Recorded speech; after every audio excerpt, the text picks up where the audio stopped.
വിവാഹം സ്വർഗത്തിൽ എന്നല്ലേ പറയുന്നേ, അല്ലേ? ആ സ്വർഗാണ് കേരളം. അവരങ്ങനെ അത് യാഥാർത്ഥ്യമാണല്ലോ. ആ യാഥാർത്ഥ്യം ഇതാണ് കേരളം. അതാണ് കേരളം കമ്മ്യൂണൽ ഹാർമണിയുടെയും മാനവ സൗഹൃദത്തിന്റെയും ഇടം. നിങ്ങൾ ആലോചിച്ച് നോക്കൂ, ഒരു ഇന്ത്യൻ ഭരണഘടന ഉറപ്പു നൽകുന്നതാണ് നമുക്ക് ഏത് മതത്തിൽപ്പെട്ടവർക്കും പരസ്പരം വിവാഹം കഴിക്കാനുള്ള അവകാശം, അല്ലേ? One of the fundamental right, അല്ലെങ്കിൽ നമ്മുടെ കോൺസ്റ്റിറ്റ്യൂഷണൽ റൈറ്റ്. പക്ഷേ അതേസമയം അത് ഇന്ത്യയിൽ എല്ലായിടത്തും സാധ്യമാകുന്നില്ല. അത് നിർഭയം സാധ്യമാകുന്ന ഏക ഇന്ത്യൻ സംസ്ഥാനത്തിന്റെ പേര് കേരളം. അതുകൊണ്ടാണ് പറഞ്ഞത്, എല്ലാവരും പറയുന്നു വിവാഹം സ്വർഗത്തിലാണെന്ന്. അതെ, ആ സ്വർഗത്തിന്റെ പേരാണ് കേരളം.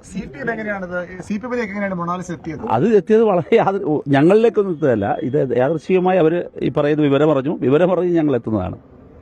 അവരുടെ വിവാഹം നടക്കുന്നു എന്നറിഞ്ഞ് ആ വിവാഹം നടത്തി ഇറങ്ങുന്നത് അതൊക്കെ അവർ തിരഞ്ഞെടുത്ത ഞങ്ങൾ വിവാഹം കഴിഞ്ഞിറങ്ങുന്നവരെ ഞങ്ങൾ അഭിനന്ദിക്കാനും വിവാഹ ചടങ്ങിൽ പങ്കെടുക്കാനും എത്തി എന്ന് മാത്രമേ ഉള്ളൂ. ബാക്കിയെല്ലാം അവരതേ ഇറക്കിയത്, ഞങ്ങൾക്ക് അതിൽ റോളില്ല. ലോകത്തെവിടെയായാലും ഏത് സമയത്തും 24 വാർത്തകളും ഓഗ്മെന്റഡ് റിയാലിറ്റി പാക്കേജുകളും എക്സ്പ്ലെയിനറുകളും വിശദമായി കാണാൻ ഞങ്ങളുടെ യൂട്യൂബ് ചാനൽ നിങ്ങൾക്ക് സബ്സ്ക്രൈബ് ചെയ്യാം.